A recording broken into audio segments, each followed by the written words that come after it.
Hello दोस्तों, Hindi polity and history with Romi के साथ आपका स्वागत है। मैं रोमी दरक्षा। अब आपको जो है 39 क्वेश्चन नंबर है जो PYQ मैं करा रही हूँ। ये बहुत ही इंपॉर्टेंट है, ये एग्ज़ामों में आए हुए हैं। आप ये पढ़िएगा, आपको बहुत ज़्यादा बेनिफिट जो है एग्ज़ाम में करेगा। ठीक है, तो चलिए स्टार्ट करते हैं हम। ठीक है, Mahatma Gandhi and Bihar some reminiscence पुस्तक के लेखक कौन थे? तो यहाँ पे सैयद अली जहीर, डॉक्टर राजेंद्र प्रसाद, जीवत राम, भगवान दास कृपलानी, में से एक से अधिक या कोई नहीं। तो यहाँ पे आपका है डॉक्टर राजेंद्र प्रसाद। थोड़ी सी समरी भी आपको मैं बताऊंगी क्योंकि ये बहुत एग्जाम के लिए इम्पोर्टेंट है। ठीक है, Mahatma Gandhi and Bihar some reminiscence पुस्तक भारत के प्रथम राष्ट्रपति डॉक्टर राजेंद्र प्रसाद ने लिखी है। उनके द्वारा लिखी गई कुछ अन्य प्रमुख पुस्तकें हैं बापू के कदमों में बाबू, इंडिया डिवाइडेड, सत्याग्रह एवं चंपारण आदि। अब यहाँ पे आप देख सकते हैं निम्नलिखित युग्मों से कौन सा सही सुमेलित नहीं है, पूछ रहा है नहीं है। एडवोकेट ऑफ इंडिया दादा भाई नौरोजी, यंग इंडिया महात्मा गांधी नहीं है, ये तो है। एडवोकेट ऑफ इंडिया का तो नहीं बता सकते, लेकिन इंडियन स्पेक्टर सुरेंद्रनाथ बनर्जी।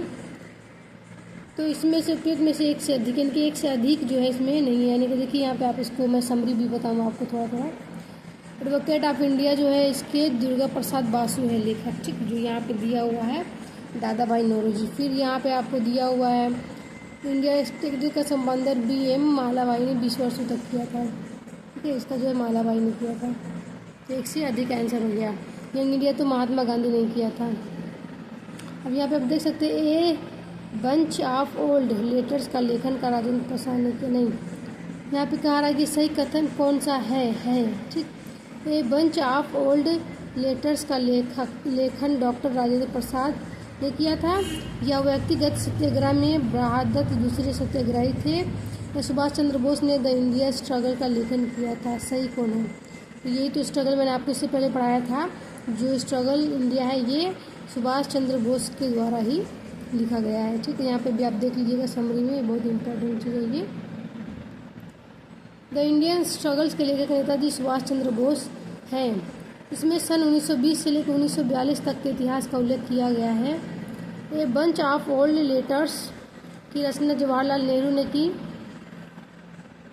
व्यक्तिगत सत्याग्रह में दूसरे सत्याग्रही जवाहरलाल नेहरू थे, जबकि प्रथम सत्याग्रही विनोबा भावे थे। अब यहाँ पे पढ़ते सामाजिक एवं सांस्कृतिक जागरण। ब्राह्मण समाज का प्रभाव मुख्य समिति था क्या? ग्रामीण बंगाल, दोनों ग्रामीण और शहरी शिक्षित वर्ग या शहरी शिक्षित वर्ग। यहाँ पे आपको देखिएगा ध्यान से कि यहाँ पे जो है एक से अधिक है, नहीं, शहरी शिक्षित वर्ग। राजा राममोहन राय ने वर्ष 1828 में ब्राह्मण समाज की स्थापना की, जो सामाजिक सुधार का एक महत्वपूर्ण संगठन था। इसका प्रभाव मुख्य शहरी शिक्षित वर्ग तक ही सीमित था। अब आगे आप देखिएगा यहाँ पे राष्ट्रवाद को आध्यात्मिक दिशा किस देश के द्वारा लोकप्रिय बनाया गया? क्या राष्ट्रवाद को आध्यात्मिक दिशा किसके द्वारा लोकप्रिय बनाया गया? तो आप देख सकते हैं यहाँ पे स्वामी श्रद्धानंद, राजा राममोहन राय, स्वामी विवेकानंद। यहाँ पे स्वामी विवेकानंद जी हैं। ठीक है, स्वामी विवेकानंद द्वारा राष्ट्रवाद को आध्यात्मिक दिशा में लोकप्रिय बनाया गया। यही कारण है कि सुभाष चंद्र बोस ने स्वामी विवेकानंद को भारतीय राष्ट्रवाद के आध्यात्मिक पिता के नाम से संबोधित करते हैं। ये भी आपके आंसर में क्वेश्चन में कभी भी आ सकता है। ठीक, आर्य समाज की स्थापना किसने की थी? तो आर्य समाज की स्थापना स्वामी विवेकानंद ने की थी, या स्वामी दयानंद सरस्वती ने की थी, या अरविंद घोष ने की थी? यहाँ पे स्वामी दयानंद सरस्वती ने किया था। तो ये थोड़ा सा समरी भी पढ़ लेंगे क्योंकि समरी बहुत इंपॉर्टेंट है। सन 1875 में स्वामी दयानंद सरस्वती ने बम्बई में आर्य समाज की स्थापना की, जिसका मुख्य उद्देश्य प्राचीन वैदिक धर्म की शुद्ध रूप से पूर्ण स्थापना करना सामाजिक उत्थान था। सन 1877 में लाहौर में आर्य समाज का मुख्यालय स्थापित किया गया। देखते भारत में सेल्फ रिस्पेक्ट मूवमेंट किसने प्रारंभ किया? ज्योतिबा फूले ने, नारायण स्वामी ने, बी आर अम्बेडकर ने, या एक से अधिक इसमें से कोई नहीं। मैं आपको बता दूं कि इसमें से कोई भी नहीं है। मैं इसका समरी आपको पढ़ाती हूँ और भी अच्छे से जानेंगे। सन 1925 में ईवी रामास्वामी नायकर द्वारा तमिलनाडु में आत्मसम्मान आंदोलन सेल्फ रिस्पेक्ट मूवमेंट शुरुआत की गई। इस आंदोलन का उद्देश्य ब्राह्मणवादी अधिनियम को तोड़ने, समाज में पिछड़े वर्गों एवं महिलाओं के समान अधिकार के लिए आवाज़ उठाया था। सन 1873 में ज्योतिबा फूले सत्य शोधक समाज की स्थापना की थी। अब आगे आप देखिएगा इसमें इंडिया फॉर इंडियंस प्रसिद्ध नारा किसने दिया था? राजा राममोहन राय ने, स्वामी दयानंद सरस्वती ने और स्वामी विवेकानंद। यहाँ पे आपका स्वामी दयानंद सरस्वती जी थे। तो समरी आप पढ़िएगा, बहुत इंपॉर्टेंट है ये एग्जाम के नज़रिए से। ठीक है, इंडिया फॉर इंडियंस का प्रसिद्ध नारा स्वामी दयानंद सरस्वती ने दिया था। दयानंद सरस्वती ने सन 1875 में मुंबई में आर्य समाज की स्थापना की थी। स्वदेशी व हिंदी का समर्थन करने वाला आर्य समाज प्रथम संगठन था। अब यहाँ पे आप देखिएगा निम्नलिखित में से कौन सा कथन सही है? राजा राम मोहन राय नवीन शिक्षा के अग्रणी थे? पता नहीं कौन थे। स्वामी दयानंद ने भारती के लिए नारा दिया? पता नहीं। विवेकानंद ने विश्व धर्म संसद में भाग लिया? पता नहीं। उपयुक्त में से एक से अधिक। हाँ, अब इसको थोड़ा सा समरी पढ़ेंगे क्योंकि ये बहुत इंपॉर्टेंट है। समरी आपके लिए बहुत काम आएगा ये एग्जाम में आपको। यहाँ पे आप देख सकते हैं राजा राम मोहन राय को भारत में नवजागरण का अग्रदूत माना जाता है। वे नवीन शिक्षा के अग्रदूत रहे हैं।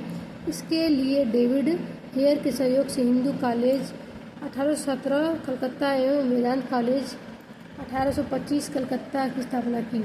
स्वामी दयानंद सरस्वती ने आर्य समाज 1875 में की स्थापना की। स्वदेशी व हिंदी का समर्थन करने वाला यह प्रथम संगठन था। इसका मानना था कि भारत भारतीयों के लिए है।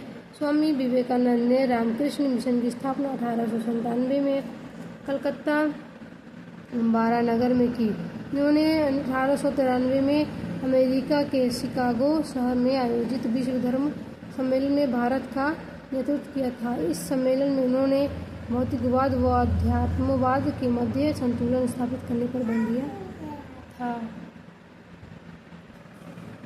अब यहाँ देखेंगे हम पंजाब में कूका आंदोलन का प्रारंभिक उद्देश्य क्या था? सिख धर्म को परिष्कृत करना, पंजाब में राजनीतिक शक्ति प्राप्त करना, कृषक आंदोलन का संगठन, उपयुक्त में से एक से अधिक या कोई नहीं। ध्यान दीजिएगा, कूका आंदोलन का प्रारंभिक उद्देश्य सिख धर्म को परिष्कृत करना था। कूका पंजाब में एक धार्मिक राजनीतिक आंदोलन था। कूका मुख्य रूप से सिख धर्म का हिस्सा नहीं थे। लोगों को एकजुट करने के लिए सतगुरु राम सिंह जी ने 12 अप्रैल 1872 को कूका आंदोलन शुरू किया। ठीक, तो आगे आप देखिएगा यहाँ पे नव भारत का पैगंबर कौन कहलाता है? राजा राम मोहन राय, दयानंद सरस्वती, दादा भाई नौरोजी या कोई नहीं।